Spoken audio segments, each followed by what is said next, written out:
Hi YouTube, welcome back to Erin with a Hobby. Today's hobby is books. And also, Happy New Year. I am filming this on the 1st of January, so hopefully it doesn't take me too long to get these up. But today's video is my November and December reading wrap up. So most of these books behind me that I'm going to be talking about are all the books that I read in the month of November and December. Some of them may have been from slightly before November, I can't remember, but that's the majority of them. I have quite a big stack. If you saw the thumbnail, there is quite a few books in it, but I hope you enjoy the video. But let's get into the books that I've read recently. Okay, so these books are in no particular order. I'm literally just grabbing books at this stage because they're in a little bit of a mishap. But anyway, the first book I've got is The Arsonist, A Mind on Fire by Chloe Hopper. Now this is a sort of exploration of a tragedy that actually happened in Australia in 2009, which is now dubbed as Black Saturday. Yes, Black Saturday, where during one of our heat waves that we typically have, someone set a fire that ravaged thousands of miles, I think. But it was one of the worst fires that has ever been lit. And it follows 3 points of view. It follows the detectives who were first on the scene. It follows the lawyers who were on the side of the accused and the guilty, and then it also follows the courtroom setting as they're going through the trial for this case. I really enjoyed reading this. It's not typically what I would go for, but I really enjoyed having a look into this thing that I hadn't known about happened in Australian history before. It was surprisingly, I really enjoyed it, and I loved the way that it was written, because I really didn't know what to think about the dude that was eventually charged with the crime, because I just didn't know what to think. I was very unsure. But overall, I did enjoy reading it. So it was definitely an interesting read to see how this man sort of thought, why it happened, even though the reasoning is still not 100% clear. But it was an interesting read. I quite enjoyed it. Next is a bit of a different thing, and that is the This Big Manga Sampler for 2018. Now, I read this yesterday to read another book, and also because I wanted to read something that was short and sweet, and this took no time at all. So what this is, it is a sampler, obviously, of 7 different manga that were coming out in the year of 2018. So the 7 titles are Black Torch, Demon Slayer, Kenkei Bonsho, Otome Loves Battle Royale, My Hero Academia Vigilantes, RWBY, Sleepy Princess and the Demon Castle, and Takane and Hana. So overall, so I've already read Demon Slayer. If you have seen, I'm collecting it. So I didn't actually read this one because I already knew what was happening. Black Torch, I actually really enjoyed that little snippet, and I hope to read it in the future because it is demons and ninja, kind of cool. The Battle Royale one I really didn't like because it is following a girl who meets her long lost twin who is the son of a mafia boss or something, and she has to go in his place to a guy's school.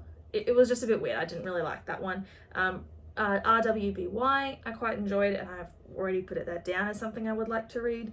The Sleepy Princess and a Demon Castle was surprising, but I actually didn't mind it, so I think I will go for that one. My Hero Vigilante, I already knew I wanted to read because I had already started. I've read My Hero Academia and I loved it, so I'm looking forward to reading that. And then the Takane and Hana was surprisingly interesting. I actually really liked it. It was surprisingly sweet. This rich dude is set up in an arranged marriage with the main girl's sister, but she doesn't want to be married to him, so she gets her younger sister to go and pretend to be her to put this off. But then she ends up obviously falling for the dude and following. So I want to read that one. But it was quite a cute little sampler. I have one other one up there, but these are handy to have to sort of see my thoughts on a book. The next one that I'm going to talk about is Bright Ruined Things by Samantha Chohei. This I read fairly recently. It is a standalone fantasy, and this is obviously the special edition from the Fable Crate, one of their last ones that they did before they switched to their new version. But it is set on a magic island that this family inhabits, and it follows the main character of this girl who is kept on the island as a favour to her now deceased father. And she desperately wants to learn magic and learn the secrets of this island and about the spirits that are on this island and everything. But as she is going to do this and to build up the courage to actually do it, she sees that the spirits are now becoming sick. But this should not happen. They should not be able to do this. So it's a mystery of trying to find out why the spirits are sick, but then there's more to the magic than we originally thought. So I really enjoyed this. I loved the main character, May? Yeah, I loved May. She developed so much in the span of this short book. It was so interesting to see how she grew from this person who just wanted to please these people on the island so she could have a place so that she wouldn't be kicked out, to someone who was more strong in herself. Obviously she's still battling with it because it takes more than a day to do this, but I really enjoyed reading this. I really couldn't put it down. I just wanted to know what happened next. Only thing I will say is it is set in the course of one day. That is the entire length of this book, is from sun up to sundown, or till midnight basically, on this one day. So the pacing is pretty good, but it seemed a bit odd that some of the things all happened on one day. So I didn't mind it, but I didn't mind that aspect. But overall, I really enjoyed this book. The next book I read was another one that I read for my most recent reading vlog, the end of year one, and that is The Little World of Elves and Fairies, an anthology of verse with illustrations by Ida Rentel-Othwaite. So I read this because it is literally like 58 pages of short poems about fairies. Now, this I found when we were going through the bookshelves down in the shed, and I was surprisingly interested because it's all these different poems and verses from different authors such as Shakespeare. There's Viscount Grey, there's, what was it, Robert Louis Stevenson?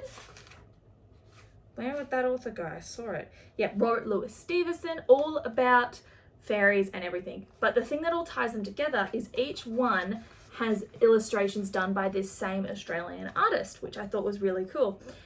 It was pretty, I didn't mind some of the poems. I do wish they'd sort of been more tied together, other than the fact that they all had to do with fairies. Like if they'd made a story following all the different verses, but it was a really quick and easy read and got me through the long hours leading up to midnight last night. But very much it wasn't too bad. I didn't mind it. Next is a graphic novel, and that is Lore Olympus Volume 3. I think this one is my favorite because a lot of stuff is happening. But if you don't know, which is bizarre because Lore Olympus is really popular at the moment, it is a Hades and Persephone retelling that was originally a webtoon comic that is now being released in these oversized editions. Now, this was a while ago that I read this, but I was quite happy. This one had someone else finding out about what happened to Persephone. I won't say what, if you know, you know. But I'm glad that it's happening, and she's sort of starting to come into herself and what's happening around her. But I don't like some of the side characters. They're just annoying. I get that they're supposed to be demonic and bleh, but I don't like them as much. I love Hades. He is such a sweetheart in this. I think Hades is my favorite character in this. And I kind of like the ending that it alluded to stuff that was going to happen, because we talk about the Fates and we meet the Fates. I thought their design was kind of cool. But I don't really have much more to say about this. It's just an interesting read that I've been enjoying. Next is another manga, and that is Demon Slayer Volume 8. As I mentioned earlier, I am currently reading through this, and this is the most recent one that I have read. Demon Slayer, if you are not aware, it is following Tanjiro after his family is killed and his sister is turned into a demon. So he is trying to find a way to turn her back into a human, but to do that, he joins the Demon Slayer Corps that obviously hunts demons to try and find a way to cure his sister. So I love this. I cried reading this volume, even though I know what's happening. Like, I've read the entire series before, I've watched past this point in the anime, so it is really emotional because of this character, Rengoku. I won't say what happens. If you've watched it or you've read it, then you know exactly what happens to him, but I won't spoil it or anything. But I did really enjoy this one. I got emotional reading it again. But I'm definitely going to keep going. Hopefully I can get the rest of this one possibly in this new year, but we'll see how we go. Okay, the next book I read is a different one again, and that is When God Writes Your Love Story, The Ultimate Guide to Guy-Girl Relationships by Eric and Leslie Luddy. Now, this is sort of, it's not really a help book, kind of is, but it's a bit of a look into ways to do a Christian relationship the right way and how to have that fulfilling relationship. And I really enjoyed reading this. It is going to take me a while, obviously, to put some of these things into practice that I want to put into practice into my life, but it was really cool to sort of see that. I won't say too much more on it because it is more of that sort of, you need to read it yourself if you want that, but if you're a Christian and you're looking to look into how to have a very successful Christian relationship, this is probably something worth checking out. And I think it might even be worth reading if you're not a Christian and you want some help with relationships. It's an option, but I'm not pushing. I enjoyed reading it. It was really, it made sense and it was able to connect with me in a way that I thought was very helpful for myself. Next, I read 3 volumes of Blackbird, and that is volume 11, volume 12, and volume 13. I've discussed Blackbird several times on my channel already, but for those that don't know, Blackbird follows this young girl who finds out that she is the Senkain maiden, and when she has reached 16, she now is mature, and everyone now wants to basically devour her because her blood and her skin, everything about her, can bring prosperity to demons. So it's following her trying to be protected and trying to be with the one she loves, who is also a demon, who is a Tengu. So I'm really enjoying this. The most recent these 3 volumes, it's just building up the tension. Everything's building up. I completely forgot that volume 17. I can't talk. Volume 13 ends on a cliffhanger like that. I wasn't aware. So now I don't have volume 14. I have to go get it. But I already sort of know what happens. But I am enjoying this. It's coming together. Obviously, this is a more adult style anime because there is attempted rape, there is murder, there's fighting, there's obviously, they're not explicit sex scenes, but there is heavy emphasis on the sex and everything because, you know. So check this with an adult, or don't read this if you're under 18. Just probably warning that. But I am enjoying this and I'm looking forward to getting the rest because I think I have 14, 15, 16. I have 5 more volumes and then I have completed this. So this is definitely high on my to get the rest of this year. The next manga set, which I think is the last manga that I read. Yes, this is the last manga that I read for this year, and that is volume 6 and volume 7 of Prince Freya. Now, Prince Freya is following Freya, who looks exactly like the crown prince of this kingdom, and she is asked to take his place when he is poisoned to stop the kingdom from falling into ruin. I am loving this series. I absolutely love it. I love the political side of it. I love the little bit of romance sprinkled in. It's so good. I've recommended this to quite a few people now because it's so good. But I will say the final chapter of volume 7 was a bit weird. It tied in, but it was weird how it tied in. It tried to throw in a little bit of fantasy. So I'm not sure how I feel about that. It'll be interesting to see how volume 8 goes. But I will say, this is my favorite cover.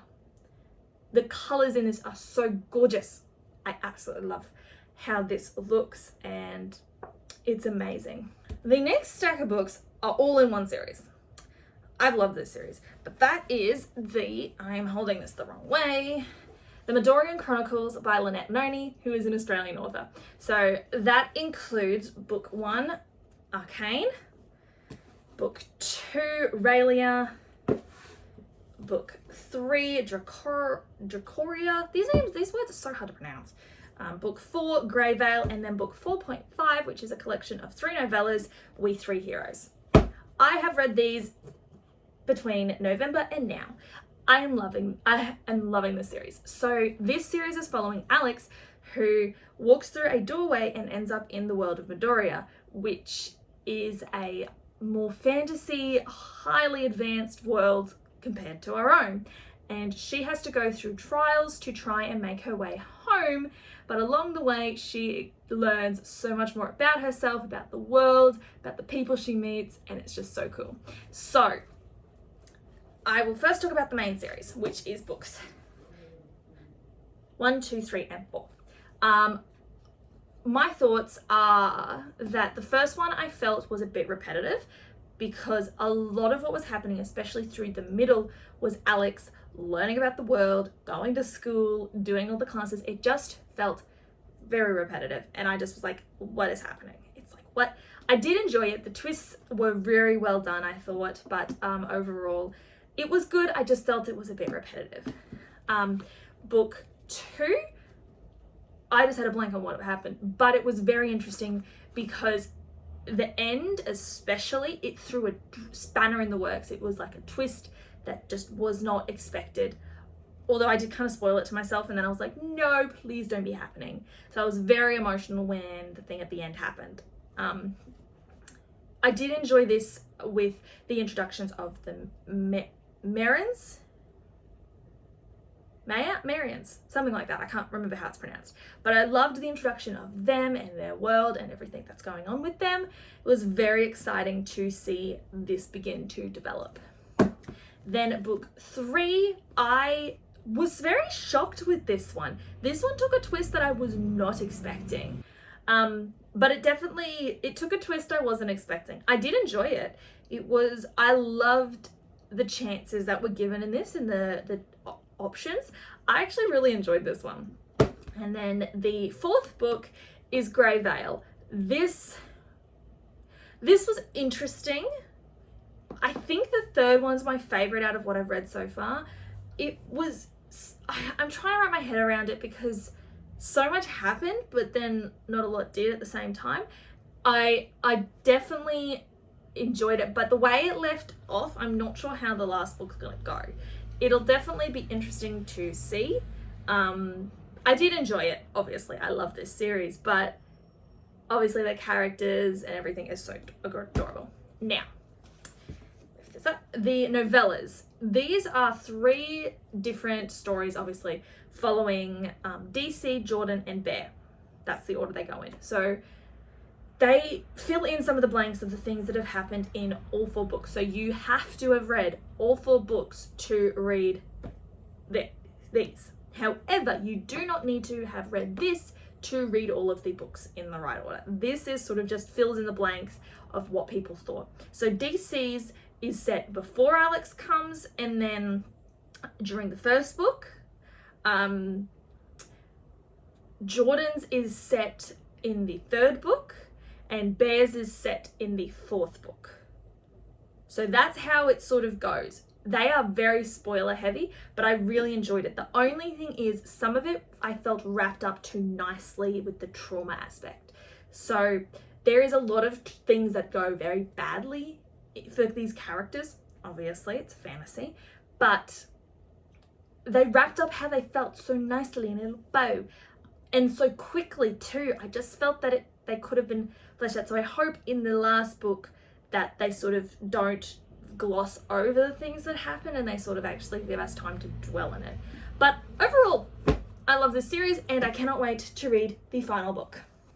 And then I have 2 more books and then we're done. This is probably one of the biggest wrap-ups I've ever done.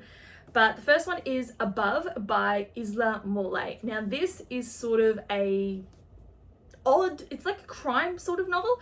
So the main character is basically abducted in the first chapter by someone who like a conspiracy theorist that believes the world is going to end. So he kidnaps her and locks her in a storm cellar underground to try and save her. But she does not believe him. She thinks the world's still up there and everything like that. She doesn't know what to believe. So, but there's more to this than you think. I will give a warning for rape, for kidnapping, for forced enclosure, for all sorts of things, for experimentation, everything like that. Just be aware of that before you go in. Now, the start of this book is very heavy and very dark. Like, I was a little freaked out reading this by myself in Sydney, but I did enjoy it. I did end up enjoying it. I did find that I preferred the first half. The second half was okay, it was just slower. Overall though, it was so cool. The second half was a twist I did not expect. I did not expect it at all. So I'm happy I read it finally. I've had this for a while, so I was happy to finally get a chance to read it. It was okay. It was something different. And the last book I read was Phoenix Rising, The Legend Begins by Ron Richardson. Now let me tell you what this book is about. This is about a young boy who was the son of a chief. However, because of his unnatural glowing skin, he was chucked out to die. However, he didn't die, and he continued to live a life. However, he goes to war and all sorts of things happen. He just continues to not die. Hence the rise of the Phoenix. Now, if I told you that synopsis, how many pages do you think it should be? To me, that sounds like a book that should be at least a couple hundred pages. This book is 150 at max.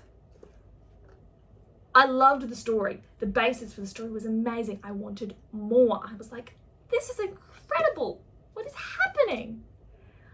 But the plotting, everything that happened, it was so rushed. Like, I wanted to finish it because I wanted to know what happened with him, but everything in it was so rushed, and I was like, what is happening? Like, the main character goes through some extreme trauma, like extreme, but he gets over it so quickly.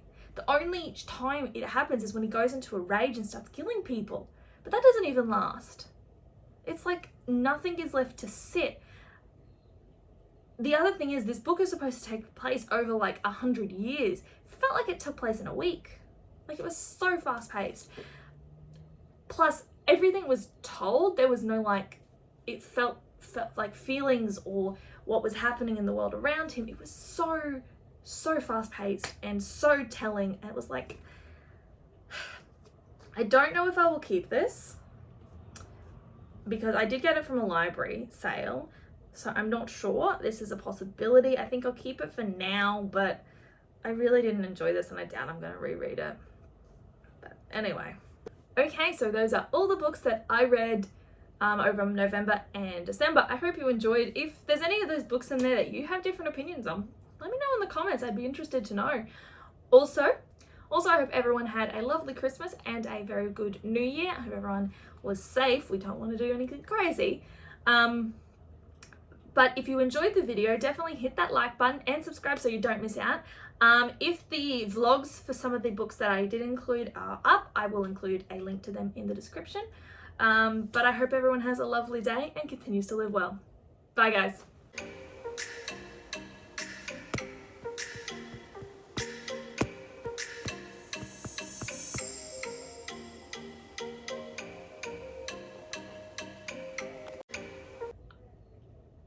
I'm annoyed now. I can't think of what the heck I was going to say.